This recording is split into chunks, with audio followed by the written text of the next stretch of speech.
Well, hey there, guys. What's going on? So, anyways, look at what I bring you guys today. I bring you guys another rebuild project.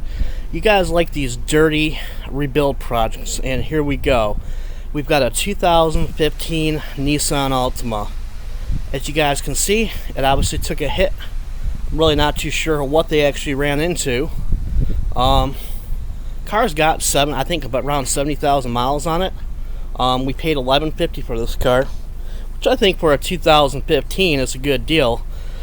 When it comes to rebuilding something like this, I would rather rebuild something like this because it's a fairly straightforward process in putting together a car like this. So let's go ahead and take a look at the damage and carnage.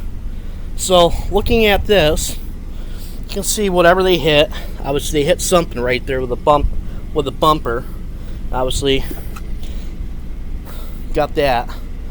Looking at the frame rails here, you can see the frame rail here on this side. There's no damage to the lower frame rail, so we'll just go have to replace the rebar and replace this extension right there.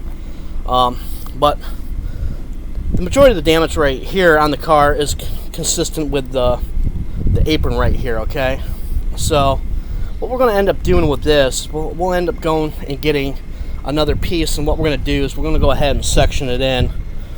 We'll go ahead and just cut the whole thing off that other car from the strut tower forward. Okay, so I've already found another donor piece that's got pretty much everything that I need. It's got the core support, and so now we're working with a good clean slate. And so when it comes to replacing this, we'll just go ahead and replace this part right here, and it's got a little part you can see right here where the headlight bolts into and whatnot, and we'll go ahead and probably splice it in right here. We'll go ahead and drill everything out, splice it right there, kind of like what I did with the Honda Civic. The Honda Civic had similar damage to it, but a small car like that, obviously the damage was a lot more worse than what this thing is. The damage on this car is really not all that bad. The thing is, yeah, it got into the wiring and whatnot, but for the most part, if you look at the wiring, everything seems to be pretty much intact. One thing negative that we were working with on the Civic was the fact that the harness actually ran and tucked along this little the apron here, that extends down into the front frame rail here, and so it kind of snaked around that. And when the Civic got hit, all that harness was tucked in there, and it was all destroyed. So I had to go through and re-splice probably over 120 wires on that car, but everything after that worked fine. Didn't have any problems with that. So looking into this right here, you can see we got a little damage right here. Not a real big deal. This is obviously for the pressure switch on the dryer there. Then this right here, I'm not too sure what it goes to, but as you guys can see, it took a pretty good hit. Whatever this thing hit, I'm not too sure. So if you guys have any idea what this thing hit, go ahead and leave it in the comment box below. So this has got the 2.5. Not really a car that I really care for, but on this, the price was right on it. So everything is kind of shoved back, but obviously if you look at the engine here, there's nothing touching the engine. So obviously this side, this right side here, there's no damage to it. Fender's fine. Obviously it's going to need a new hood hinge. Obviously during the course of the accident, the hood obviously was shifted over. So we'll go ahead and order new hood hinges.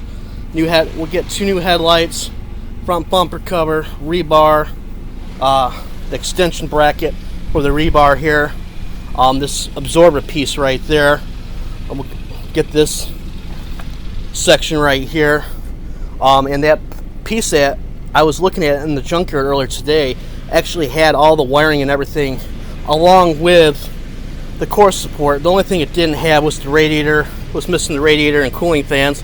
Maybe we'll get lucky on this one. Maybe the fucking cooling fans will be okay on it, and maybe we can save some money that way. I don't know. So right now my major concern is getting the truck done, getting the truck out of the shop. Once that gets done, then we can pull this thing in and we can start tearing this thing down.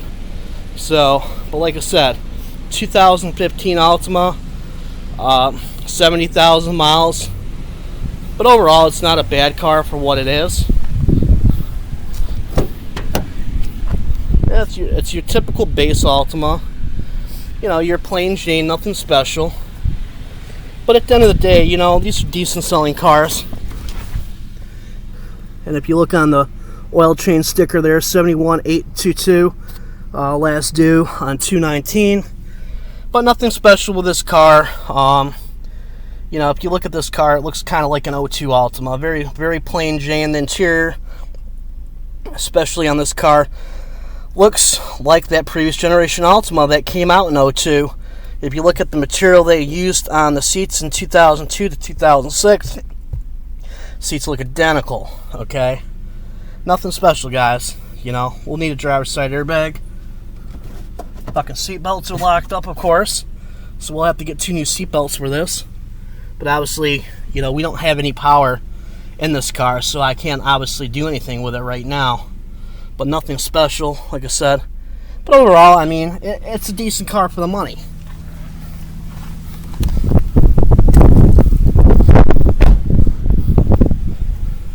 And the reason why I prefer to buy something newer like this is because, number one, at the end of the day, a newer car like this is much easier to sell than some old car, okay?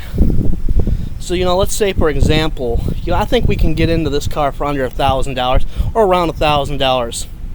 You know, that section there, that front frame section should be about $100. You know, it's a local salvage yard that I do business with a lot, and I think we can get that for probably about $100 if I go ahead and cut it out myself. It's not a real big deal on this one. Parts are dirt cheap on this car. Fender from Certifit is $40. Bumper cover from Certifit is another $70. We got the hood here. The hood from Certifit is about $90. So, you know, and the 2 headlights there are about, what, $150.